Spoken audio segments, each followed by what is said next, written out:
badan usaha desa, badan usaha desa BUMDes. Dan saya yakin nanti dalam perjalanannya pasti ada plus minus yang akan dilaporkan untuk selanjutnya. Saya kira itu yang perlu saya sampaikan. Hadirin ada banyak yang mohon maaf. Assalamualaikum warahmatullahi wabarakatuh. Jadi terima kasih. Sedikit masukan dari Pak Camat Sumaru kaitannya rekrutmen. Memang itu tadi sudah sampaikan banyak-banyak, tidak gampang jika kita selalu mengacu figur yang ada di pusat. Jadi jangan sampai kita tinggalkan. Yang jelas perizinan rekrutmen itu melekat di Dinas Pendidikan. Jadi apapun yang terjadi seperti Pak Camat ya Pak Camat, ya benar ya kayak cara, ini pendidikan mungkin ada syarat-syarat tertentu, nenek rekrutmen ini acuannya dia mungkin begitu, coba dinas ya. Terus kaitannya ini sudah selesai bangunannya atau belum Pak Camat? Belum ya? Oh sudah. Itu pun kan syarat-syaratnya juga banyak, termasuk kaitannya air, kedalaman berapa, per menit mampu melaju air berapa, sehingga kalau harus membuat tanah di atas 50 meter, mungkin ada salah satu juga persyaratan yang mengeluarkan dari provinsi. Nah, ini saya lihat dari PUPR aja belum mengeluarkan surat apa-apa rekomendasi. Nantinya kita pelajari juga, mudah-mudahan akhirnya bisa menyadari disabil, tidak ada hambatan kaitannya pendidikan juga kolam renang yang sudah dibangun. Untuk selanjutnya mungkin dari DPRPD hadir. DPRPD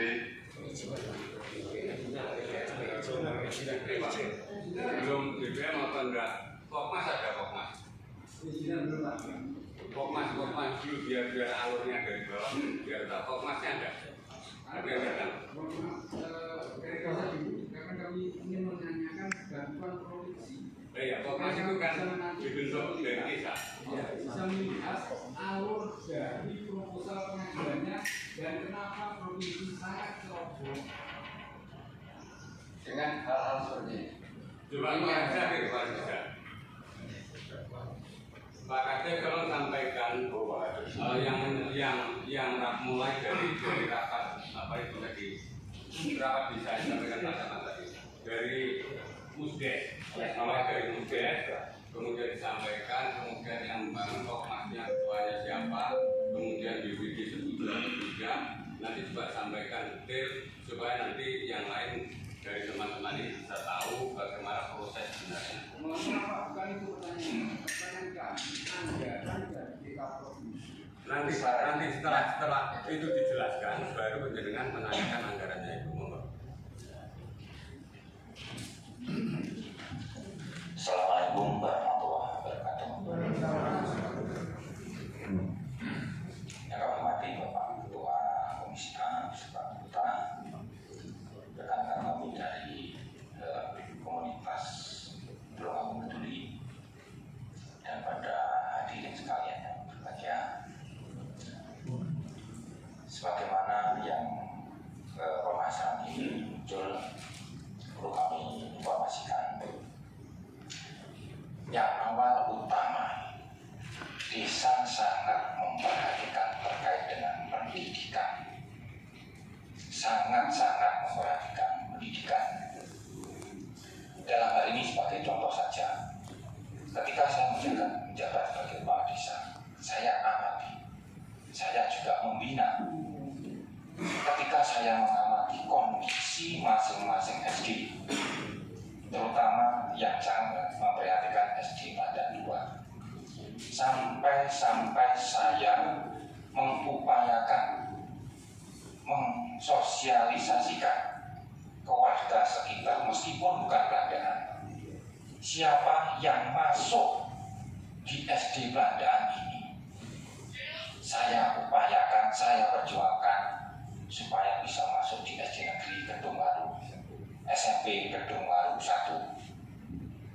Kita rangsang, kita upayakan, bahkan bila mana nanti banyak anggaran dari desa bisa juga membantu panjenengan. Tapi nyatanya tidak ada perubahan. Ditilik dari angka natalitas desa Pandaan. Kelahiran desa Pandaan rata-rata 21 kelahiran tiap tahun. 21 kelahiran tiap tahun ini rata-rata. Kalau dimasukkan dalam satu SD pun cukup. Dan tentunya karakter desa Pandaan pinggiran kota, karakter masyarakatnya gengsinya tinggi dan lain sebagainya. Kita tidak bisa menghalang-halangi ketika wali murid ingin memasukkan anaknya ke kota, misalkan kampung dalam, SD Katolik dan sebagainya. Bayangkan kalau 21 sebagian masuk situ tinggal berapa? Faktanya SD Belandaan 1 sekarang rata-rata per kelas itu sekitar 15 bahkan tidak ada. Belum lagi SD Belandaan 2 yang 26 itu rata-rata berapa. Berbicara dari hal ini dan juga keluhan dari beberapa wali murid, Pak Lurah, anakku nek kono koncone nek sak ngene. Bersosialisasi dengan teman hanya itu. Inginnya koncone oke, bisa berinteraksi lebih luas, menambah wawasan, memecahkan pola pikir yang sebelumnya hanya terbatas pada pergaulan. Ini titik kami melangkah. Kami sangat prihatin sekali. Setelah itu kami koordinasi dengan lembaga yang ada di desa. Akhirnya lembaga menuntut, kita diangkat saja pada musyawarah desa. Karena ini menyangkut kepentingan masyarakat dan perlu kita musyawarahkan bersama. Pada tanggal 26 Juni 20 kita dengan lembaga mengangkat ini untuk dimusdeskan. Akhirnya pada kesimpulannya dari permohonan masyarakat itu diakomodir dari apa masukan-masukan, diputusnya akhirnya mohon untuk diajukan permohonan merger atau regrouping ke SD Belandaan 1. Karena di SD Belandaan 1 di samping ruangnya sangat mencukupi, sangat mencukupi. Karena situ dulu 2 SD juga. Dulu SD Belandaan 1 dan 2. Yang sekarang SD Belandaan 2 itu dulu Belandaan 3. Jadi tempatnya sangat mencukupi. Dan bahkan baru saja dibangun perpustakaan. Inilah yang akan lebih menunjang lagi kualitas anak-anak. Saya berpikir dan lembaga berpikir demikian. Akhirnya diputuskan permohonan merger ke SD Belandaan 2 ke SD Belandaan 1. Tentunya kita serahkan ini kepada Dipura. Kenapa bisa merger, bisa pindah? Monggo, karena luasan lokal yang ada di SD Belandaan 1 juga lebih. Sisi lain, karakter tempat di SD Belandaan 2 sangat terasing dari wilayah. Dan di depan, di wilayah sekitar itu penuh dengan gulma, tidak seakan-akan tidak pantas dihadapkan pada kegiatan anak-anak. Sebelah barat, selatan itu penuh dengan gulma. Sebagaimana yang kita ketahui bersama dan data yang ada, SD Belandaan 2 berdiri di tanah aset desa Belandaan. Kemudian kita mengajukan permohonan merger itu sekitar pertengahan Januari. Selanjutnya kami menanti balasan dan permohonan itu kami sampaikan kepada beliaunya Pak Yoyok lewat Bapak Bupati, saya Pak Bupati, dan saya sempat juga ngebel beliau, ya Pak Lurah, ini kita bahas seperti itu bahasanya. Saya ngebel lagi, diupayakan nanti diproses di dalam pembahasan. Keburu beliaunya meninggal dunia. Tentunya saya juga mengirimkan tembusan ke UPT Kecamatan Kedungaru, juga ke SD Pandaan 2. Saya yakin di situ mesti ada koordinasi. Tapi sampai pertengahan November saya tidak mendapatkan balasan apapun. Dengan demikian kami akhirnya musdes lagi.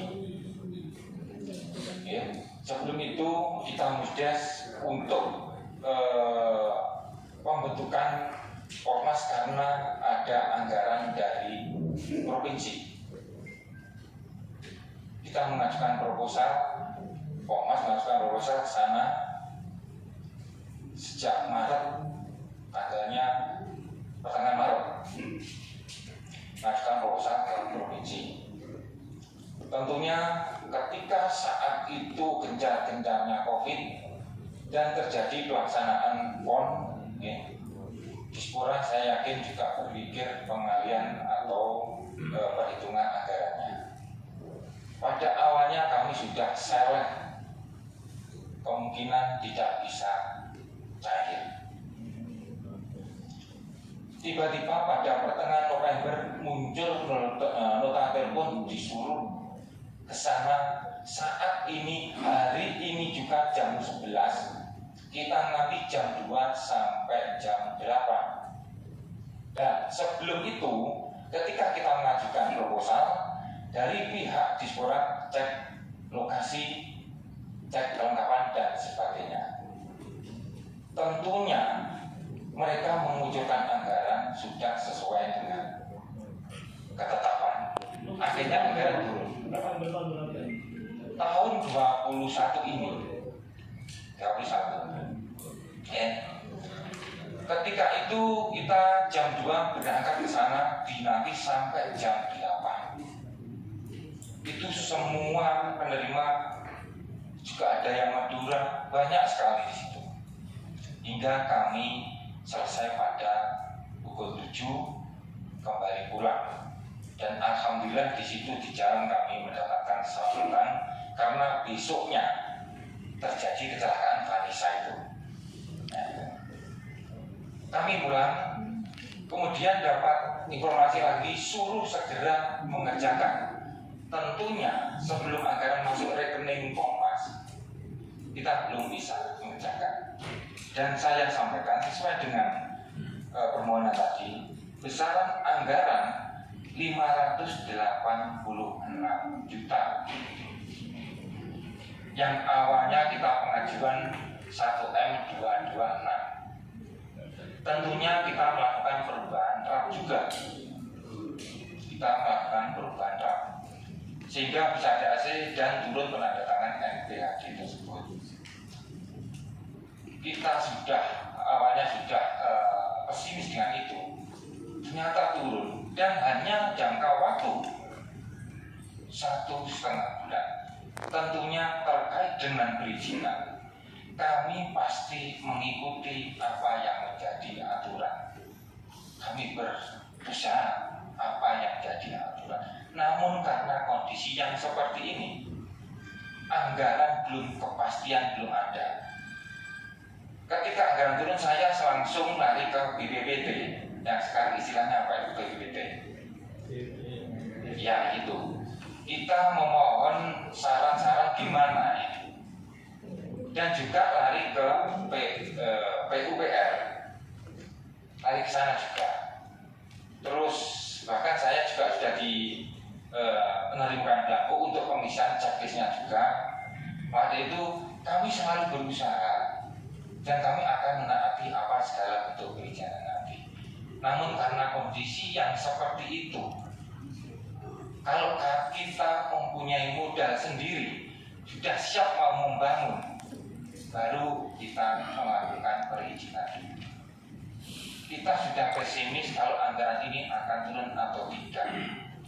Kalau kita mengurus dulu, ya kalau turun, kalau tidak nanti juga. Nah, ini yang jadi kerepotan kami. Makanya kami mohon petunjuk. Nah, yang jelas kami siap akan melakukan perizinan tersebut. Mungkin ini kata Jember Anggaran jelas dari Dispora Provinsi, penentuan Dispora Provinsi. Sudah nanti itu bahan pertanyaan ini kan sudah terjawab. Ini Bapak Ketua, sementara yang bisa kami sampaikan. Terima kasih. Wassalamualaikum warahmatullahi wabarakatuh.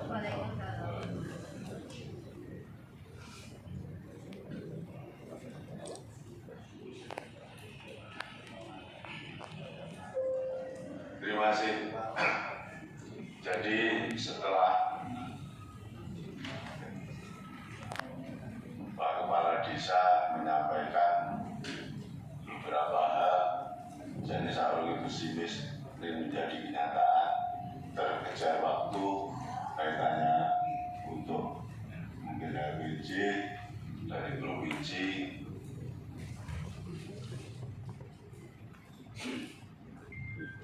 Terus satu lagi ini pokok permasalahan.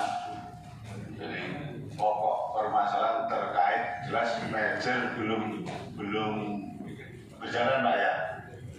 Ini sabar dulu dari Peduli. Pokok permasalahan dengan kaitannya dengan kolam renang. Jaluk ini piye coba monggo. Assalamualaikum warahmatullahi wabarakatuh. Ya, menganalisa semua jawaban tadi, termasuk yang disampaikan Pak Camat, mengatakan bahwa kepala desa menjalankan keputusan tertinggi di desa, yaitu Musdes. Nah, apakah Musdes itu sudah mengalahkan segala peraturan yang ada dalam hal ini?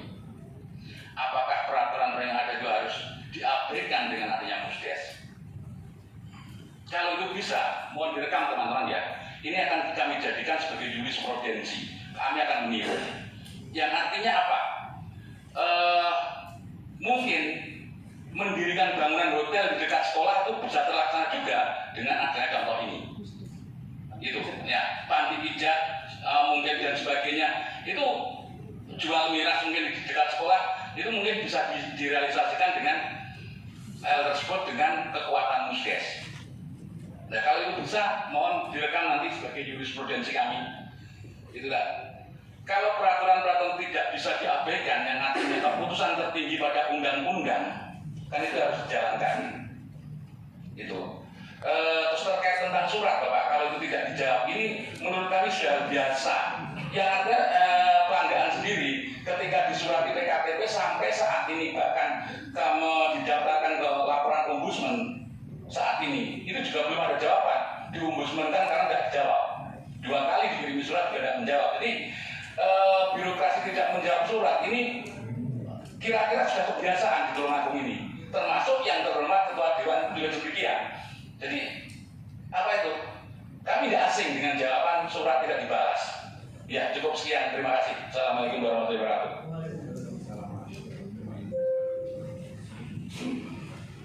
Yang saya sampaikan tadi, wis penai ngomong ya, ora sampai bahasa loro awal bingung, blok konsultan yang awal di gampang untuk menerimanya. Terus dengan adanya kolam renang, maunya bagaimana? Oh. Terima kasih Pak.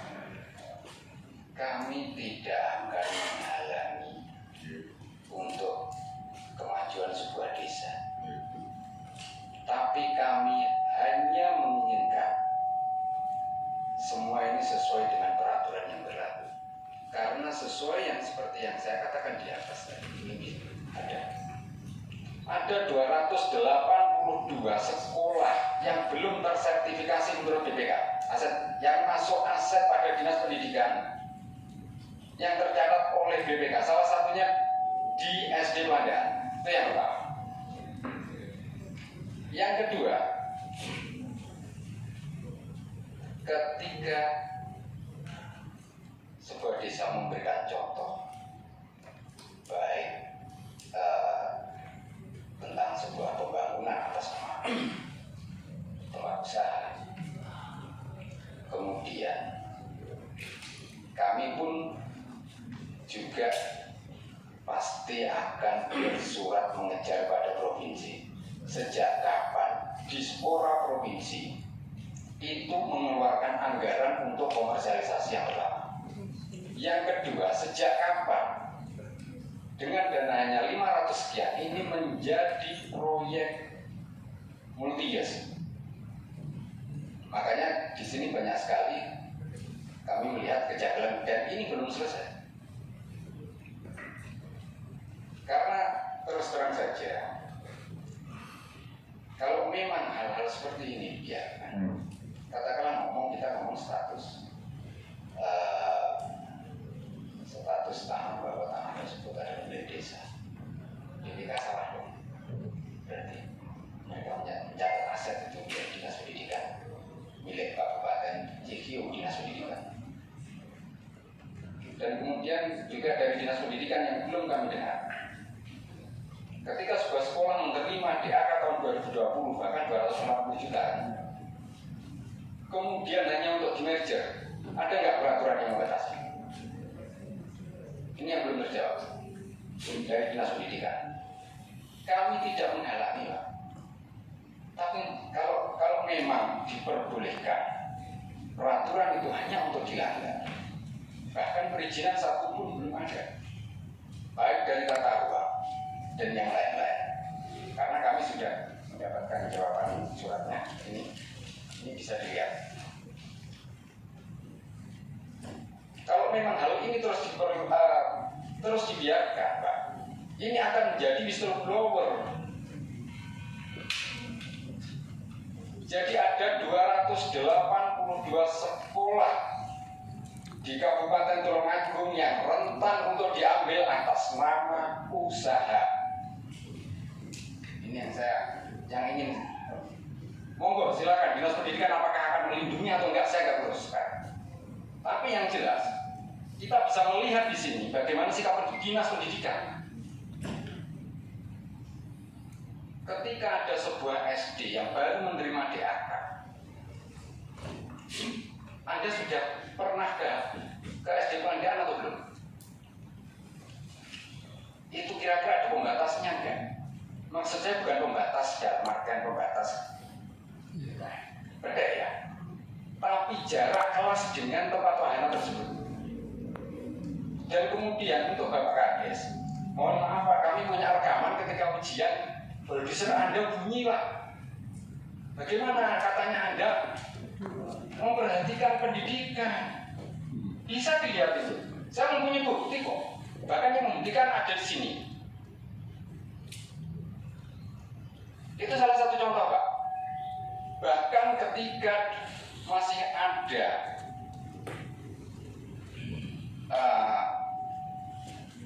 kegiatan belajar mengajar, produser di depan tanpa ada batas dan anak-anak berlalu-lalang, itu jalan Pak. K3-nya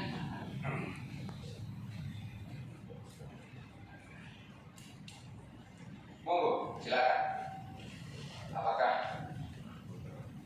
Bapak anggota dewan yang terhormat ini nanti, kami tidak mengharap keterbiakan atau mencari pembenaran di sini, tapi kami sudah menelusuri semuanya Pak, seperti itu.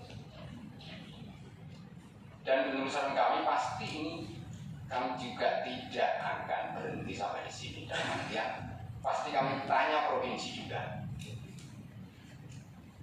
mekanisme sehingga bisa turun, termasuk dengan tata ruangnya, termasuk dengan keputusan belum ada regroupingnya. Karena pembangunan ini ada di halaman Pak, di halaman sekolah. Terima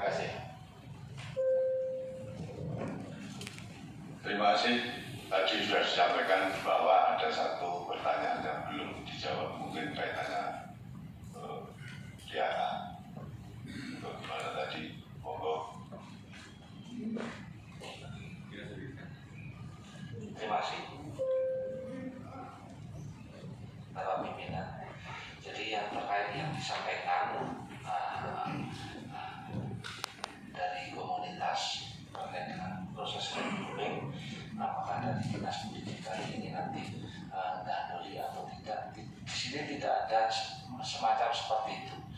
Di semua itu bisa dilakukan, tapi melalui sebuah mekanisme proses. Jadi kami sampaikan, bahkan kalau perlu kami informasikan di sini juga.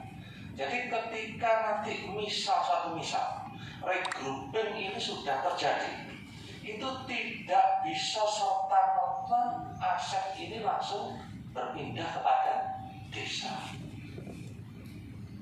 Jadi ada proses yang namanya untuk pemindah tanganan ini melalui hibah, jual beli, dan yang lainnya.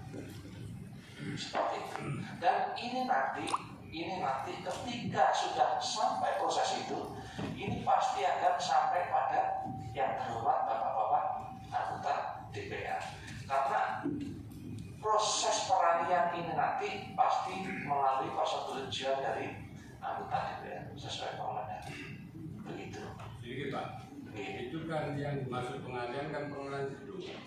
Kalau tanah-tanah bisa kan nggak perlu dialihkan. Betul. Jadi begini Bapak-Bapak dan ibu semuanya yang ada di sini, aset yang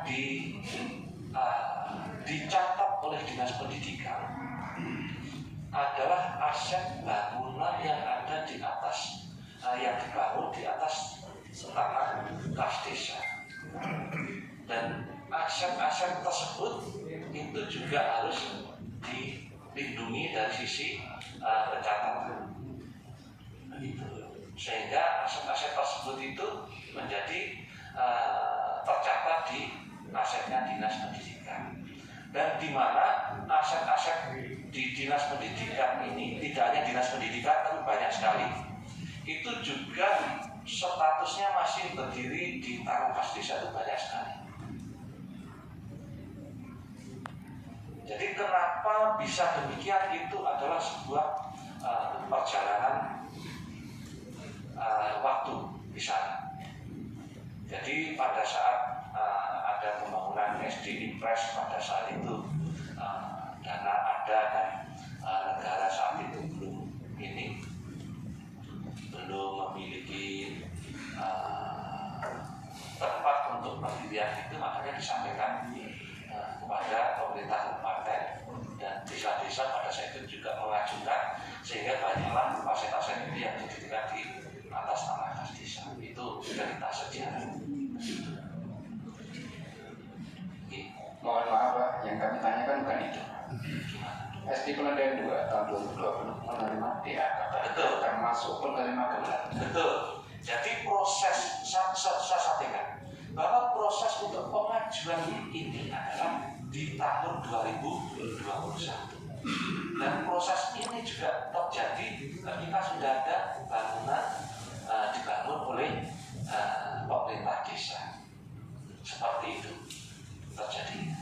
Maksud saya, apakah tidak ada batasan bagi sebuah SD yang dibiayai oleh pemerintah lewat DAK, kemudian dialihfungsikan, katakanlah dengan regrouping ataupun apapun, dengan aset atau apapun, apakah itu tidak ada batasan waktu, katakanlah setahun, 2 tahun atau 2 bulan? Terima kasih. Terima kasih. Jadi kalau setahu kami itu batasan-batasan itu tidak disebutkan seperti itu. Jadi artinya di dalam aturan yang ada itu adalah proses-proses yang disampaikan regrouping sepakat ini tetap bisa dilakukan dalam kondisi apapun sesuai dengan kebutuhan dan mekanisme seperti itu. Kami sampaikan.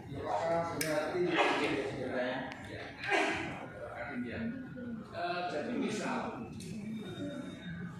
DAK diterima tahun ini, besok bisa dibongkar dengan regrouping Pak ya, sehingga pemerintah bisa menggambur-gamburkan uang yang tidak Tidak, ketika seperti itu. Ini karena kondisinya memang seperti ini. Ini kondisi ini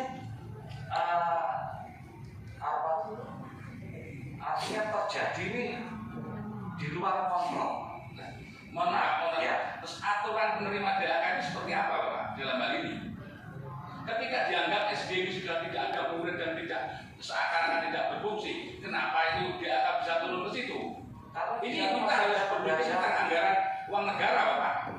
Itu dari dana pokok pendidikan. Iya, Bapak. Betul. Iya. Jadi bisa juga Pak ya, di akhir tahun ini turun, dikerjakan besok dibongkar lagi, itu bisa Pak ya? Boleh. Boleh berarti. Mohon maaf, kalau dibongkar itu pun juga tidak serta-merta bisa. Semuanya ada mekanisme. Sesuai dengan itu yang kita maksudkan. Iya. Iya. Sudah cukup. Oke. Jadi Ada satu pertanyaan. mungkin sebentar Mas, dari perizinan monggo. Oke. Bismillahirrahmanirrahim. Assalamualaikum warahmatullahi wabarakatuh.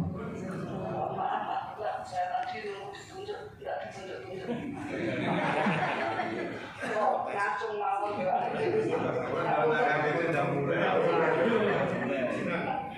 Tapi kopinya belum. Kalau akhirnya belum nggak ngacung Pak.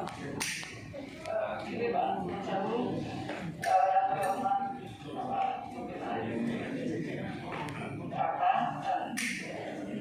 Bapak Bapak dan Cakra, yang terhormat Bapak Kepala Dinas, Pak Camat, Pak Asisten, Pak masih apa Pak Asisten, Pak jabatannya baru. Gini Pak, ini saya mau menambahkan sedikit aja Pak, mohon waktu. Terkait dengan apa yang disampaikan oleh bapak-bapak dari Cakra tadi, memang betul. Makanya saya perlu ngacung soalnya tengah surat itu pulau Pak. Kalau ada bukan konsisten dan bukan Jawa. Jadi saya ini kronologis nih Pak. Saya diberi surat dari Cakra tertanggal 29 November 2021. Itu yang pertama. Surat berikut dari Pulau Jawa Pak. Soalnya memang saya itu butuh waktu untuk koordinasi dengan OPD teknis, termasuk LH, Dinas PU, kemudian OPD yang lain, Dinas Pariwisata. Terus disusuli surat yang kedua tanggal 22 Desember di Pak. Akhirnya saya jawab, memang pada saat Desember itu memang belum ada perizinan yang masuk ke DPMPTSD. Karena sebetulnya Pak, pintu utama masuknya perizinan itu adalah di PUPR. Jadi harus ada rekam dulu bahwa itu sudah ada kesesuaian notaran. Jadi tidak bisa ujuk-ujuk karena pintu masuknya sebetulnya dari sana. Saya sekaligus menjawab dari Pak Lurah nih. Ngapunten Pak, sebetulnya jenengan kemarin sudah koordinasi nih. Istilahnya itu konsultasi Pak, konsultasi ke DPMPTSB ini dari Pak Jarno. Pak Jarno lupa. Ini tadi saya tanya, Pak Lurah kan selalu mungkin 20 Jadi maaf, jadi niku kemarin baru konsultasi. Mungkin kurang lebih Mas, ini aku harus pindah ini, iya kira-kira seperti itu nih.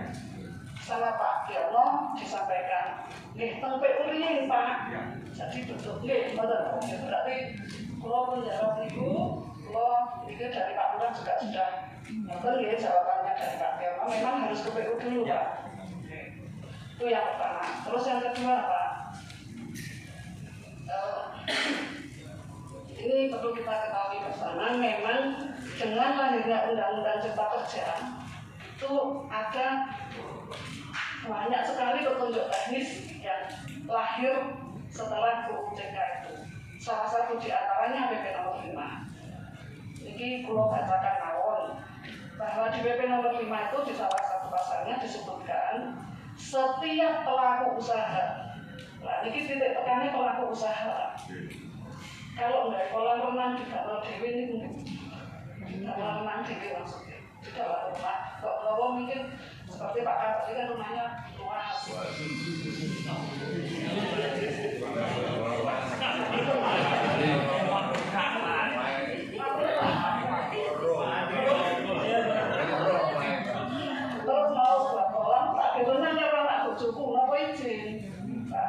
tidak disewakan, tidak untuk usaha, karena ini untuk usaha, sehingga sebetulnya hanya ada dua, Pak. Yang pertama, memenuhi perizinan dasar. Itu yang pertama. Perizinan dasar ini pun apa? Kalau mungkin timbangannya salah ini kalau bocor awal. Pasal 6. Jadi mungkin soalnya gue cocok nih kalau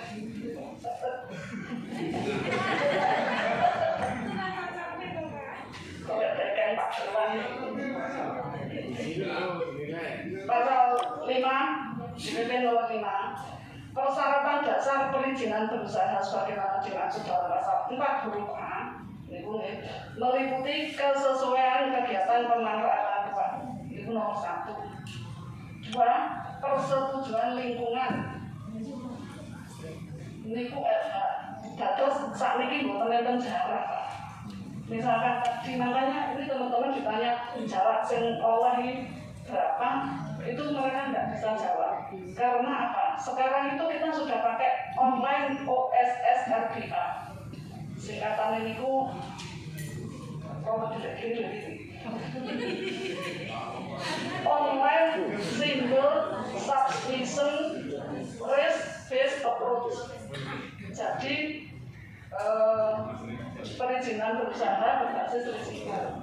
Jadi yang bisa kita itu hanya tingkat risiko yang ditimbulkan. Jadi dampak yang ditimbulkan itu rendah, menengah, tinggi. Nah, kolam renang niku termasuk menengah tinggi. Sehingga tadi disampaikan dari LH, niku butuhin nopo, provinsi. Terus yang selanjutnya persetujuan bangunan gedung.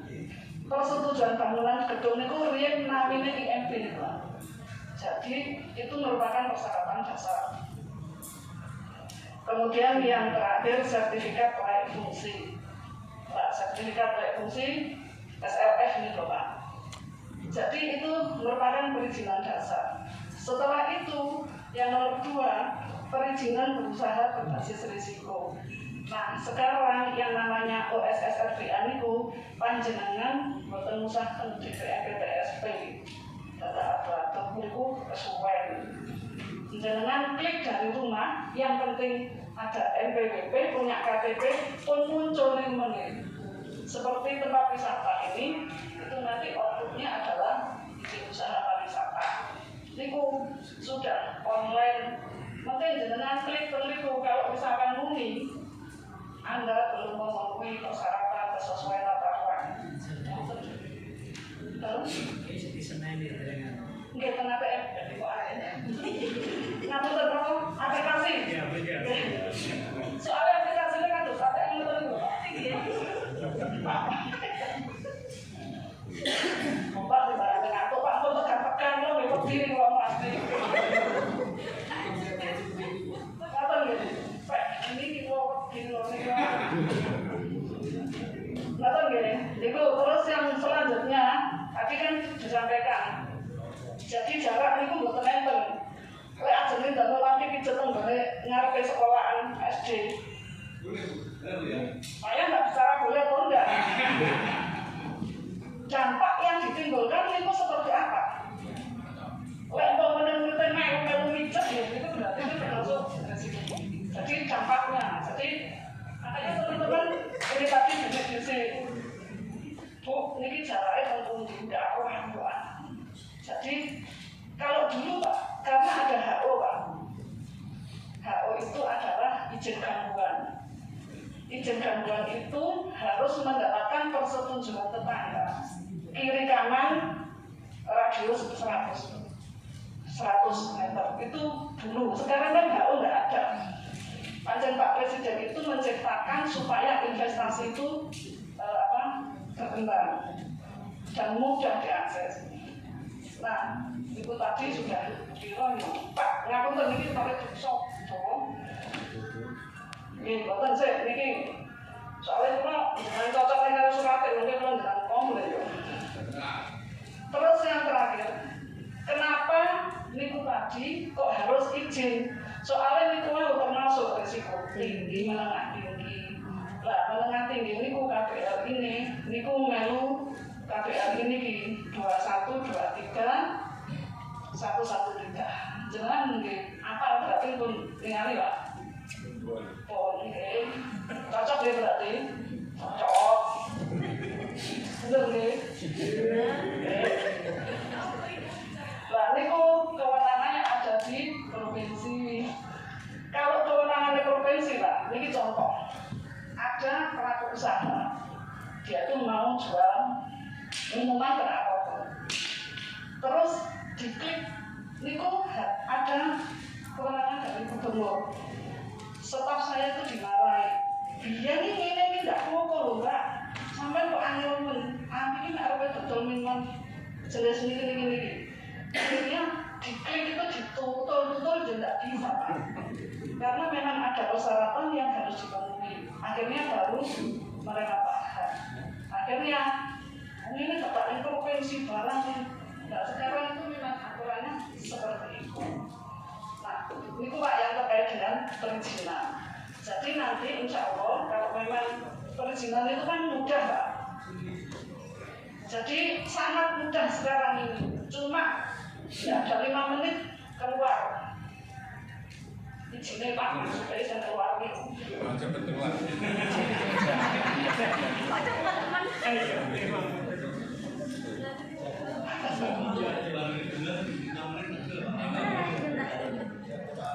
Pak, izinnya Pak. Jadi pokoknya itu dibuat sakit, benar. Ini 5 menit keluar. Oke lah, tetap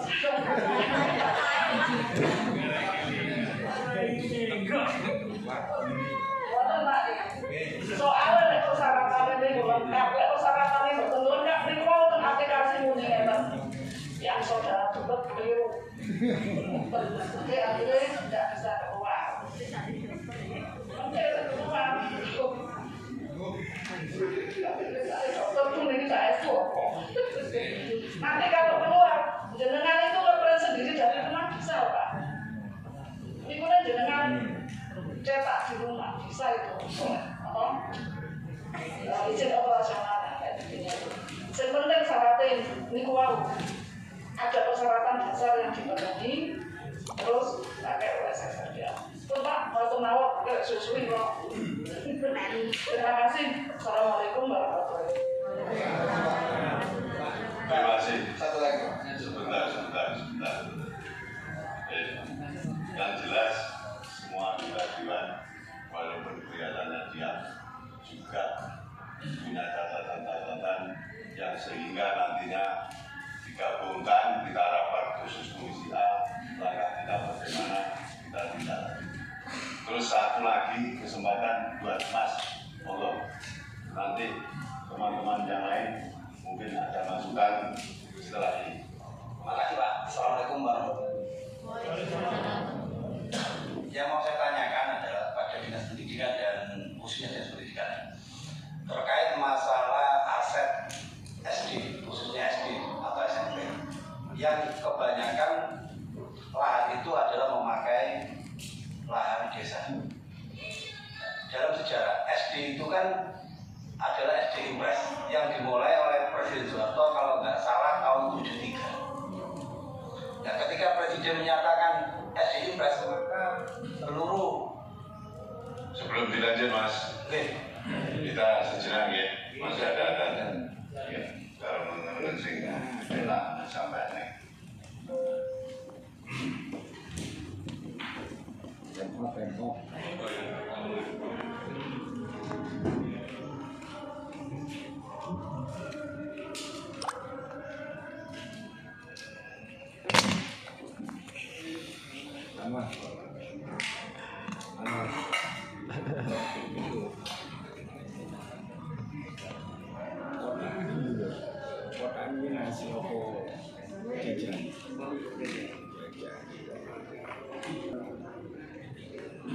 Pak Soeharto itu 73 untuk SD Impres. Ketika SD Impres dilunturkan oleh Presiden, maka semua kepala daerah itu menawari ke seluruh kepala desa untuk siapa yang mau didirikan SD. Sejak saat itu, ketika kepala desa sudah memberikan izin untuk mendirikan SD atau dengan SD Impres, maka secara otomatis bisa dikatakan tanah tersebut sudah dihibahkan kepada dinas pendidikan. Namun pada saat itu kesalahan dinas pendidikan, kenapa kok tidak meminta surat menyuratnya? Makanya di BPK semua dihitung aset negara di dinas pendidikan. Dan satu, tanah negara, kalau saya tahu tanah negara yang sudah dikuasai dan sudah ditempati lebih dari 10 atau 20 tahun, maka itu bisa beralih fungsi menjadi milik diajukan. Nah, itu yang pertama Pak. Yang kedua, saya mau bertanya sama Pak Lurah tentang C desa ya. Pak Lurah ini, di sini C desa Anda atas nama kepala desa, nomornya kalau nggak salah, kalau jelas saya 412. 412 itu atas nama kepala desa. Di sini tanah desa. Di sini sebelum nomor 412. Di sini sejarahnya nomor 1940 lari ke 1919. Ini berarti tanah ini sebelum menjadi tanah desa. Ini adalah tanah kepala desa sebelum menjadi tanah kepala desa. Di sini berarti sejarahnya ada ini punya seseorang. Karena di sini ada 3, 912 sama 1940 lari ke 1919. Coba nanti saya mau tahu Pak ini sejarahnya kok bisa lari ke tanah di kepala desa ya? Nama kepala desa atas nama kepala desa. Tolong nanti masalah kepemilikannya ini tolong dijelaskan Pak ya. Karena setahu saya satu contoh untuk masalah tanah SMP 3 Murut itu Pak juga milik desa Murut Pak. Ini jujur harganya 4 miliar Pak. Saya minta tanpa sepeser pun negara ganti Pak. Dan sekarang sudah atas nama dinas pendidikan SMP atas nama SMP 3 Murut Pak. Cara Pak dasarnya yaitu sudah ditempati lebih dari 10 sampai 20 tahun Pak. Apalagi ini SD ini impres Pak. Ketika kepala desa diizinkan membangun gedung sekolah SD, maka secara otomatis tanah itu sudah diberikan kepada dinas pendidikan. Kok saya ikut diutik-utik mana?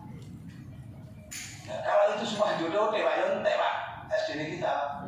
Emang sekarang nggak usah pakai SD langsung SMP. Tolong untuk dinas pendidikan diperjuangkan tuh Pak. Kalau saya pasalnya nggak paham karena saya bukan orang hukum, cuma setahu saya tanah negara itu kan kalau sudah dikuasai 10 atau 20 tahun lebih itu bisa diajukan ke pengajuan Pak. Sudah saya buktikan di SMP 3 Mulut. Terima kasih.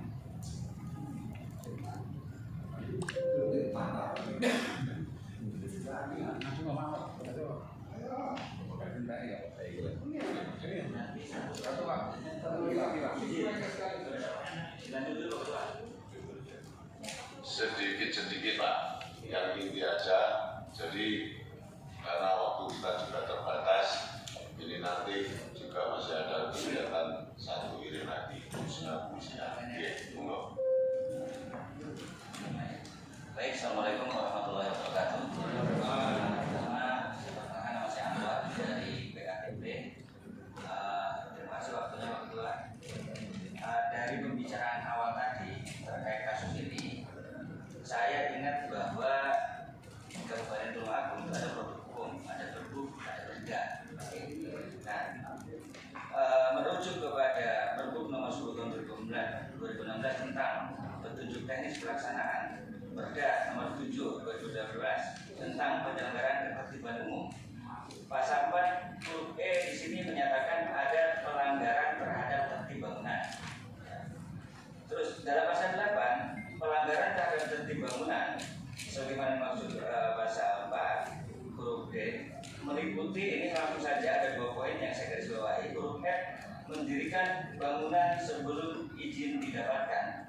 Pertanyaan saya kepada dengan semua, ini yang dilakukan itu sudah benar atau belum? Terus yang kedua huruf D-nya mendirikan bangunan atau menambah dan merubah fungsi bangunan yang sudah ada.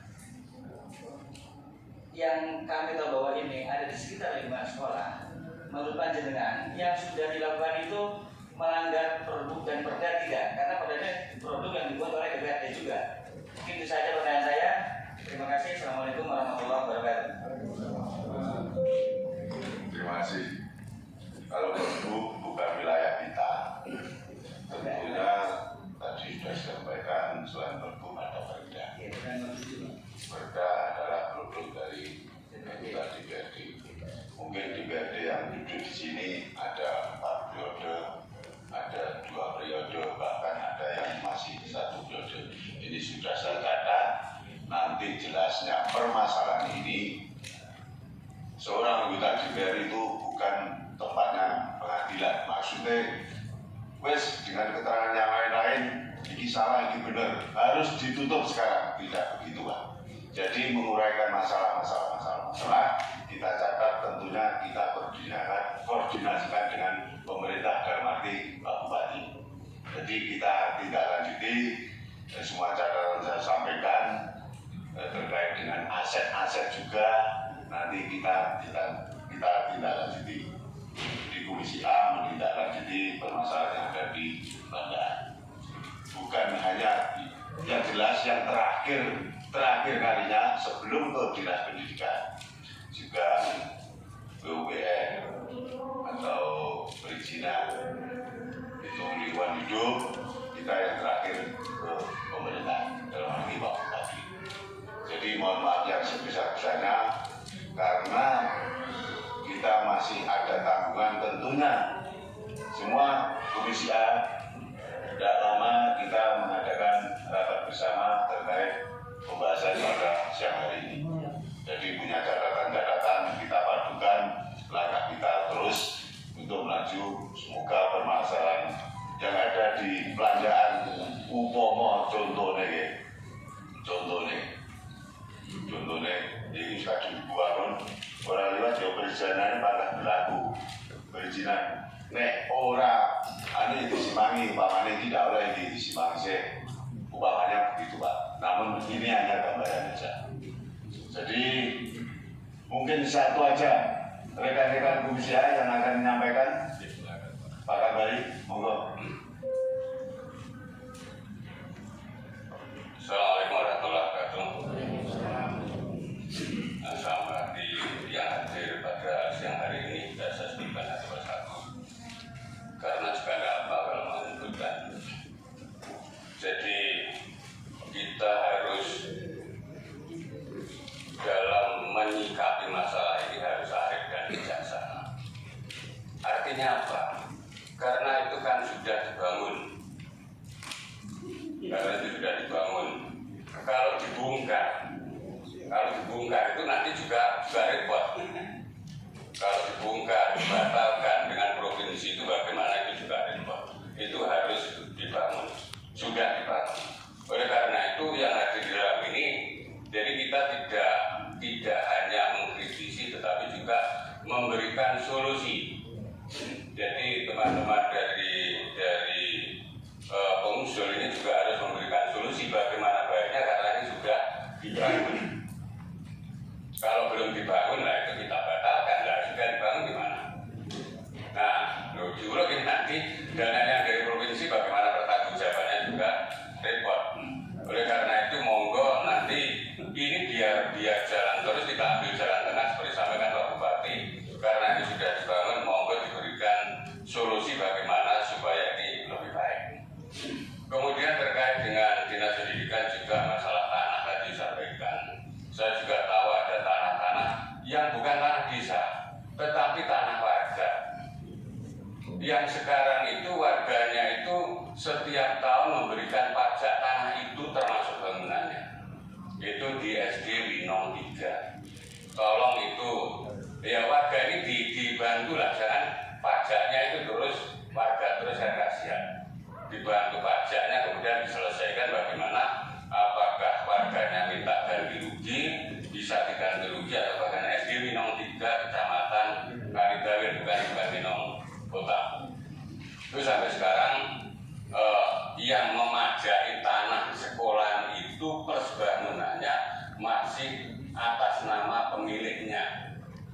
Nah ini diselesaikan. Kalau masalah desa mungkin bisa ya, karena desa itu dengan negara juga hampir sama.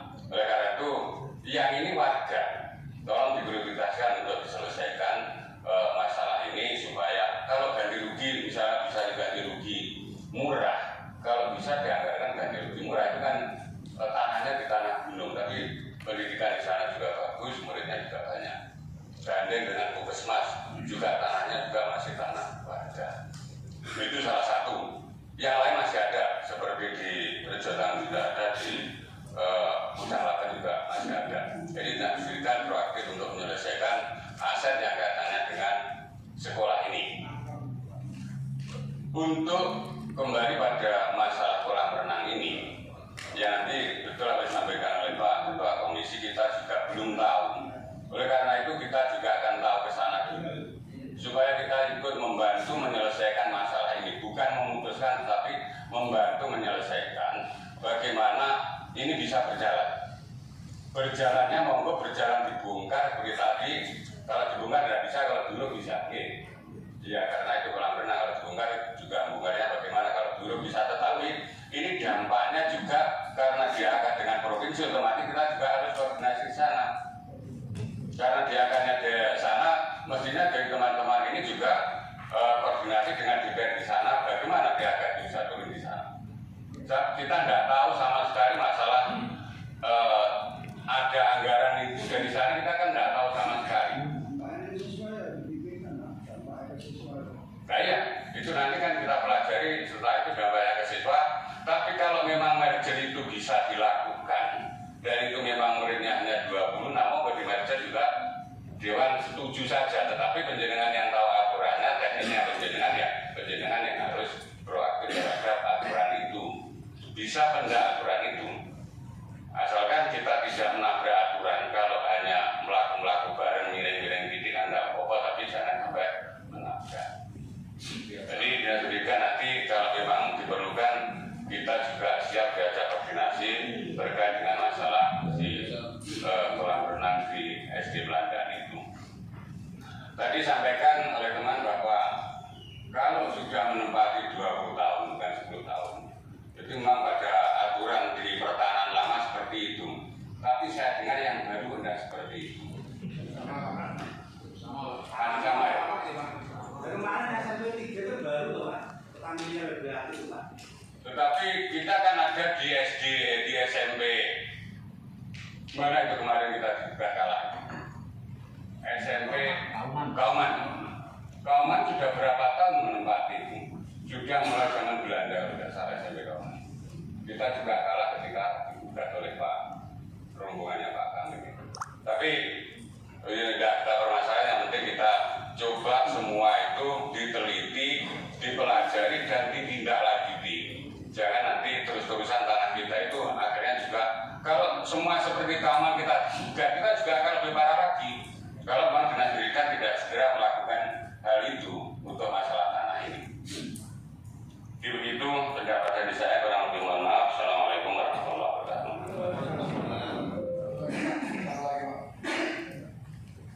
Diperbolehkan Pak. Yang terakhir Pak ya, masih yang terakhir mohon sampaikan. Ya, ini poin saja.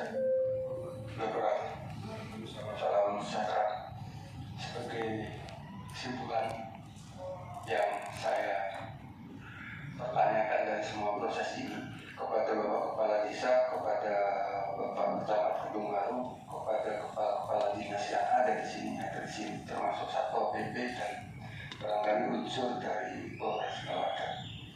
Pertanyaan saya simpel Pak, yang namanya izin itu sesudah sebelum? Saya lihat dari prosesnya yang dilakukan oleh Bapak Kepala Desa, dikuatkan oleh Pak Camat bahwa ini harus berjalan, sepertinya ini adalah presiden buruk bagi masyarakat. Artinya, apakah kami juga diperlakukan seperti itu oleh dinas-dinas itu? Membangun dulu kemudian izin. Ini masalah Pak. Kenapa demikian? Kenapa pemerintah selalu mengedepankan eksekusi? Kebijakan-kebijakan yang eksekutorial Pak.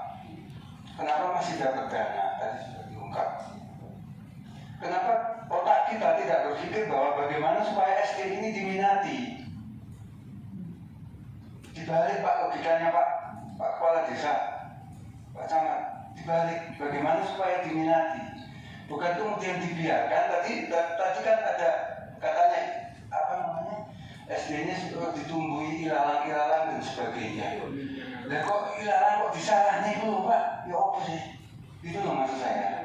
Mau sampai kapan kita seperti ini? Tapi kalau memang boleh, nanti coba dinas-dinas satu persatu bilang saya izinkan sama tidak, ya.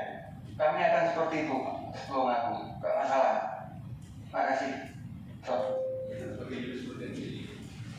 Terima kasih. Pertanyaan yang terakhir. Jadi nanti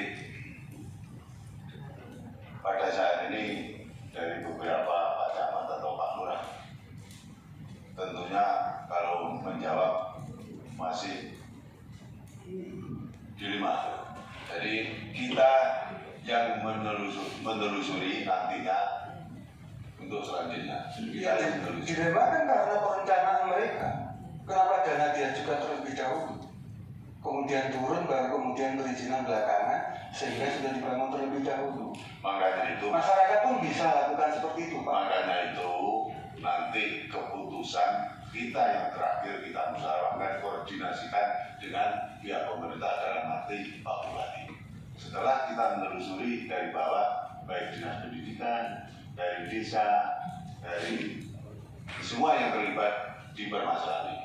Kapan ingin dijawab Pak? Pertanyaan saya simpel sama dinas-dinas juga.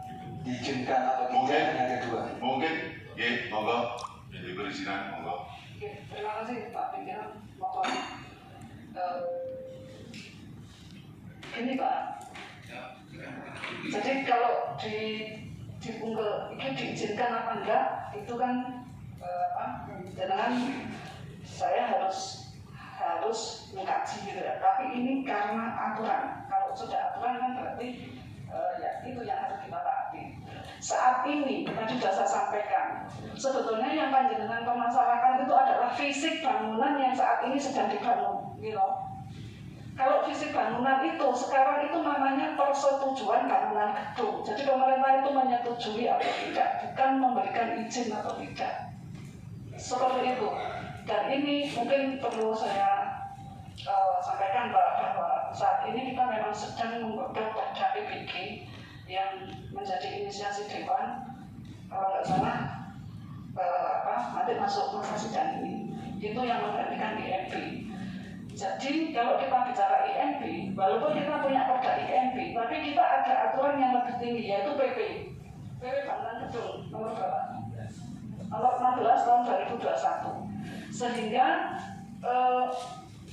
Perda yang saat ini sudah kita pakai, otomatis itu kan ada PP yang lebih tinggi, kita pakai PP. Tetapi Perda itu juga harus kita cabut nanti ketika kita sudah Perdanya kita sudah jadi Pak. Mungkin gitu Pak nih ya. Itu kalau izin itu memang dalam hal ini itu namanya izin usaha pariwisata. Tadi kan saya contohkan. Kalau itu untuk usaha memang harus izin. Kalau yang nggak izin itu kan kalau yang dipakai sendiri. Nah, oleh karena itu Pak, dan saya Pak Lurah, karena izin itu sekarang mudah.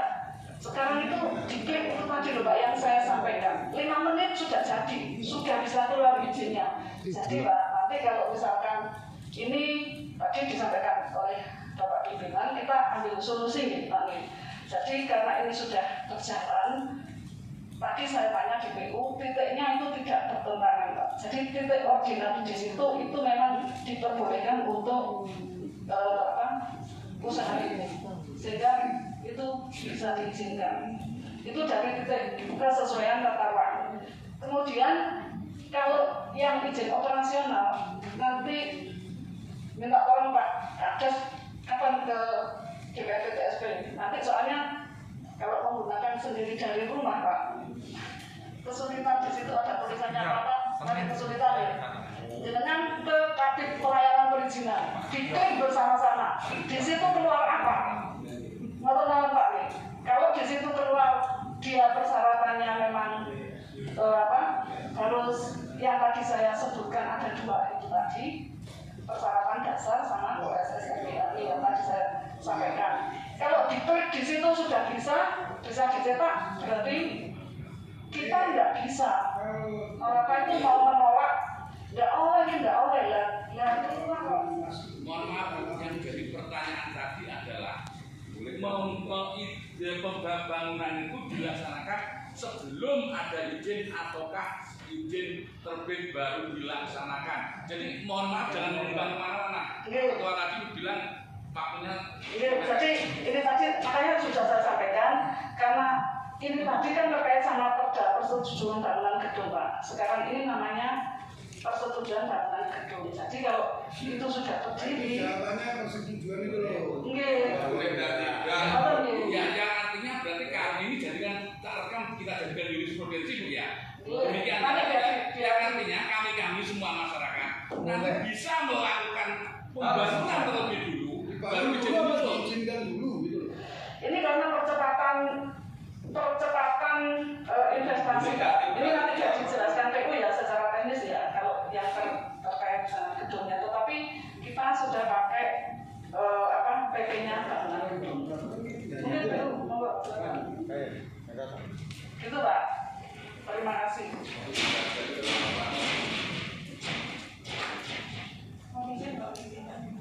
Singkat saja, dalam aplikasi terbaru PBB, memang dalam hal ini masih akan dioperasikan. Jalannya ada dua pilihan. Jadi jika bangunan itu sudah berdiri, diharuskan mengurus perizinan SRF dulu, baru PBB. Tetapi kalau jika belum berdiri, harus melaksanakan PBB dulu, baru SRF. Berarti boleh, berarti kami bisa menirukan seperti itu. Ini yang masyarakat harus tahu bahwa masyarakat sekarang sebaiknya membangun izin belakang atau mungkin kita begitu mudahnya membahas masalah ini di sini karena nggak ada anak kita yang sekolah di sana, jadi kepekaannya kurang. Terima kasih, maaf. Mohon Pak, kalau memang sudah selesai, kesimpulannya apa? Karena saya juga mulus. Kesimpulan dari hearing kita, karena yang saya tangkap satu, masyarakat harus tahu bahwa apapun yang dilakukan masyarakat mulai merebut tanah, mulai segala macam sekarang membangun dulu atau kenapa coba? Tolong dirumuskan Pak Brasim. Termasuk siapa nanti di ruangan ini yang mampu menjamin tidak terjadi lagi hal seperti ini, di mana kebutuhan dasar masyarakat, pendidikan, kesehatan, sosial, semua kalah. Makasih. Terima kasih Mas. Jadi intinya kesimpulan pada hearing pada siang hari ini, walaupun dari pihak-pihak tertentu kaitannya perizinan, mungkin dari kita juga masih menelusuri. Nek penjenengan kok sing beneri izin dhisik baru mendirikan bangunan, apa mendirikan bangunan dhisik terus baru izin. Itu pun kalau kita jenenge peraturan ini sok gesek pasti ada. Itu pun kalau tahu, wah ini kurang kejam, kurang baru dirubah lagi peraturan. Contoh IMB yang permasalahan yang ada di bawah IMB.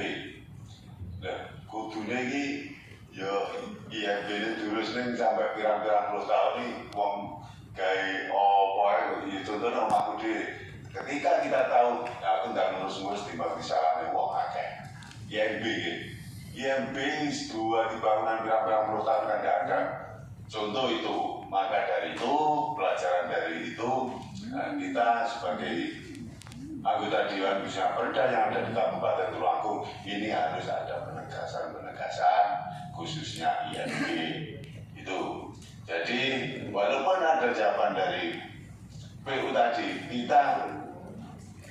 kita juga masih menelusuri Mas, biar nantinya di daerah Tulungagung tidak terjadi semacam ini. Ketegasannya nanti kita perlu hearing pada dinas-dinas terkait permasalahan yang ada di Pandaan, juga terakhirnya kita ke pemerintah Kabupaten Tulungagung. yang saya hormati, hearing pada siang hari ini termasuk penjelasan pihak peminta belum merasa cukup puas. Maka dari itu ini termasuk tanggung jawab kita Komisi A. Kita menelusuri dari dinas-dinas terkait semacam apa yang disampaikan pada siang hari ini. Setelah itu kita yang terakhir ke pemerintah Kabupaten Tulungagung, dalam arti Pak Bupati, dengan adanya berdirinya kolam renang yang ada di dekat SD. Jadi semuanya tergantung pemerintah daerah Kabupaten Tulungagung. Kita hanya memberi masukan. Masukan itu hasil hearing ini kita catat semua, rapat komisi bersama-sama. Kalau kita mengatakan ini kurang benar Pak Bupati, ini salah, kita tidak tanggung-tanggung untuk menyampaikan itu. Lebih naik ya, harus ditelusuri kabeh, barang harus kadung, perizinan harus komplit, umpamanya begitu. Jadi saya mohon kesabarannya untuk peminta hearing audiensi pada siang hari ini, karena waktu juga kita bagi-bagi. Apabila ada hal-hal untuk semua pihak kita menanggapi kurang, yang jelas kurang puas, saya mohon maaf yang sebesar-besarnya.